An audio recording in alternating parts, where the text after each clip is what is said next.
wabarakatuh. Alhamdulillahilladzi amarna bil akhlaqil karimah. Wassalatu wassalamu ala sayyidina Muhammadin nuril hidayah wa ala alihi wa sahbihi zawil fadli wal karamah. Amma ba'd. Dewan Hakim yang arif dan bijaksana, hadirin sebangsa dan setanah air yang berbahagia. Seiring perkembangan teknologi informasi saat ini, hoaks tengah berada pada fase euforia di kalangan masyarakat Indonesia. Penggunaan media sosial yang berlebihan telah mewabah kerana saling ujar kebencian, fitnah dan celaan bertebaran. Bahkan suburnya berita hoaks bagaikan suburnya tumbuhan di kala hujan.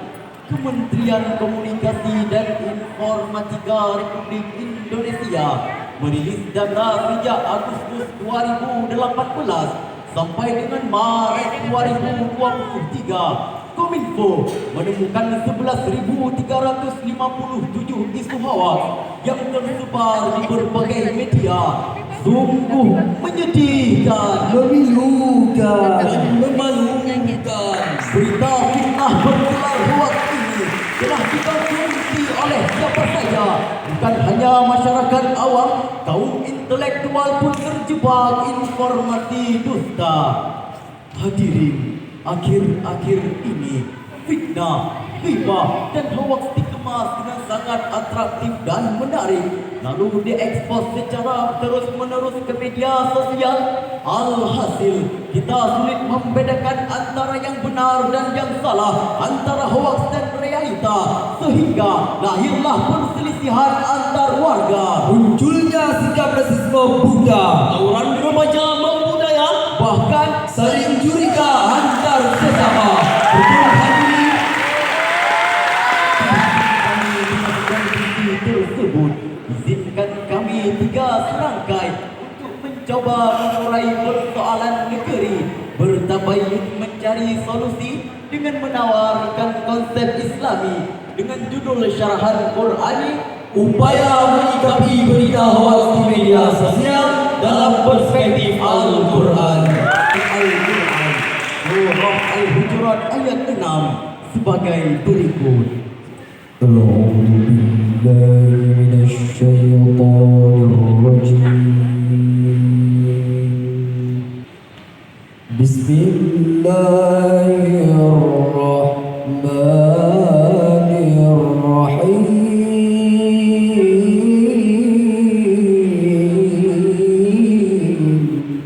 Ya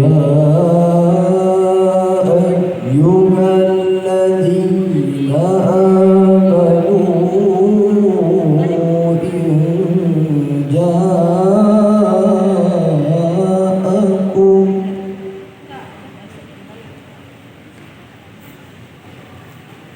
in ja'akum fasiqun binaba'in fatabayyanu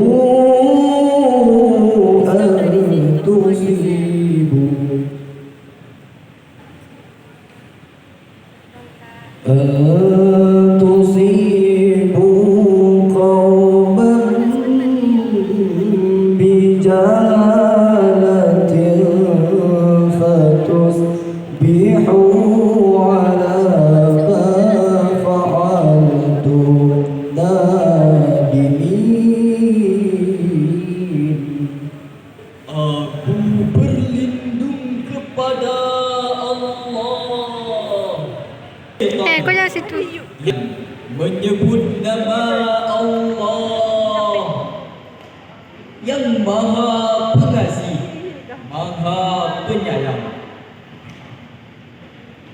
Wahai orang-orang yang beriman, jika seseorang yang membawa suatu berita, maka telidilah kebenarannya agar berkabung, tidak mencelakakan suatu kaum karena kebodohan, yang akhirnya kamu menyesali perbuatanmu itu.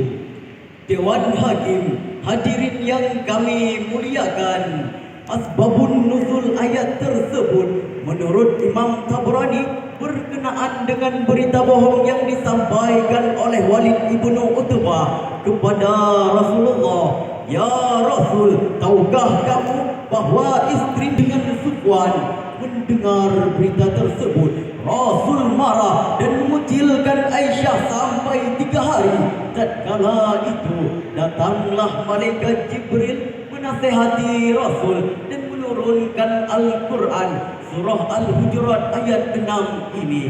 Adapun Imam Ibnu Katsir dalam tafsirnya Ibnu Katsir juz 7 halaman 370 mengatakan bahwa Allah Subhanahu wa taala memerintahkan orang mukmin untuk memeriksa dengan teliti berita dari orang fasik dan hendaklah mereka bersikap hati-hati dalam menerimanya. Melalui ayat ini Allah Subhanahu wa taala memberi tuntunan kepada kita agar berhati-hati, tidak gegabah dan tidak tergesa-gesa dalam menerima sebuah berita, tetapi selalu melakukan klarifikasi atau tabayun secara seksama agar terukur kebenaran sebuah informasi. Secara filosofis, ayat tadi merupakan landasan metodis dalam menyikapi derasnya informasi hoax dari berbagai media sosial, media cetak dan media elektronik. Islam mempunyai prinsip tabayun atau selektif dalam menerima sebuah informasi serta memperhatikan nilai etika, moral dan sesuai fakta. Bila berita hoax mudah tersebar, maka permusuhan akan kerap terjadi. Perpecahan pun tidak dapat dipungkiri. Akhirnya Jadilah konflik nasional yang berawal dari berita palsu ini. Inilah yang mendasari lahirnya Undang-Undang Nomor 11 Tahun 2008 tentang Informasi dan Transaksi Elektronik atau ITE. Data terbaru hasil riset yang dirilis oleh PR Sosial Indonesian Digital Report pada Januari 2023 menunjukkan bahwa jumlah pengguna aktif media sosial di Indonesia mencapai 167 juta jiwa atau setara dengan 60,4% dari populasi penduduk negeri. Bahkan masyarakat Indonesia menghabiskan 8 jam 52 menit per harinya untuk mengakses internet dan bermain media sosial. Maka tidak heran hadirin, melalui sosial media tanpa menunggu lama, berita bohong dan rekayasa menyerang kita lebih cepat dari corona. Saja hingga mata tidak membaca secepat kilat jari menerka, sepalagi hendak dicerca. Jika tidak bijak menyikapinya tanpa tabayun sebagai senjata dan percaya konflik dan perselisihan adalah dampaknya. maka surah Al-Hujurat ayat 6 tadi menekankan kepada kita untuk tidak boleh mempercayai sebuah berita tanpa melakukan klarifikasi kebenarannya. Oleh karena itu, kita perlu membiasakan diri melakukan uji telaah akurasi dan validasi informasi serta kritis menggunakan pendekatan literasi. Jangan sampai gara-gara salah sebar informasi Terjerat undang-undang ITE, mendekam dalam jeruji besi. akhirnya timbul penyesalan karena lisan dan jari sendiri. Lantas hadirin, bagaimanakah dalam perspektif Islam orang-orang yang dengan sengaja merekayasa berita untuk memfitnah dan menjatuhkan pihak tertentu, kelompok tertentu dan institusi tertentu demi kepentingan tertentu pula? Surah Al-Ahzab ayat 58 adalah jawaban dari persoalan tersebut. sebagaimana yang akan dilantunkan oleh Tori kami berikut ini. والذين يؤذون المؤمنين والمؤمنات بغير ما اكتسبوا والمؤمنات بغير ما اكتسبوا فقد احتملوا بهتانا وإثما مبينا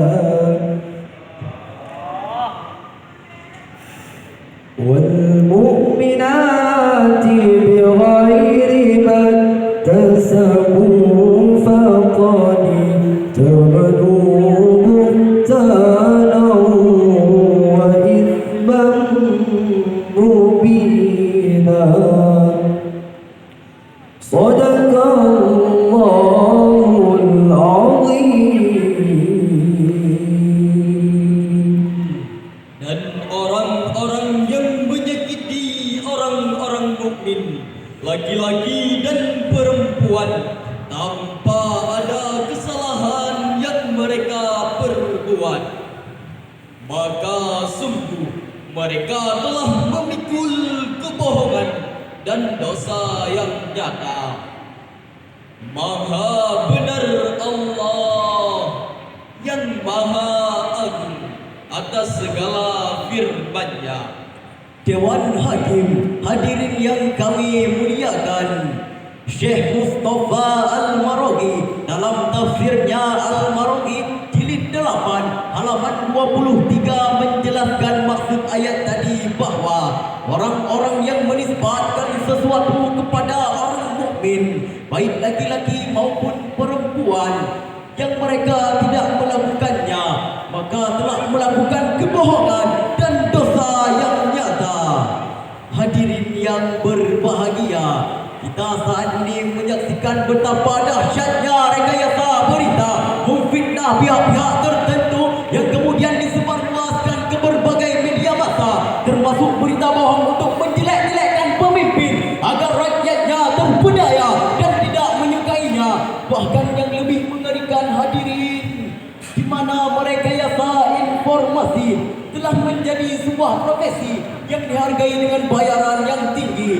Kita disuguhkan dengan kelakuan para buzzer yang setiap hari merekayasa berita dan memanipulasi data. Itulah buzzer, pengkhianat bangsa, perusak bangsa yang mengabaikan bangsa dan agamanya demi keuntungan sendiri. Hadirin, sebuah senandung mengingatkan kita, jangan tertarik yang provokasi, dapat berita langsung dibagi, bacalah dulu sampai mengerti, pahami dulu baru berbagi, dengan percaya jangan diadu domba, jauhkan berita palsu dan hoaxmu, dengan percaya jangan diadu domba, demi Indonesia maju. hadirin yang kami muliakan, dari syarahan yang telah kami sampaikan, dapatlah kita ambil kesimpulan.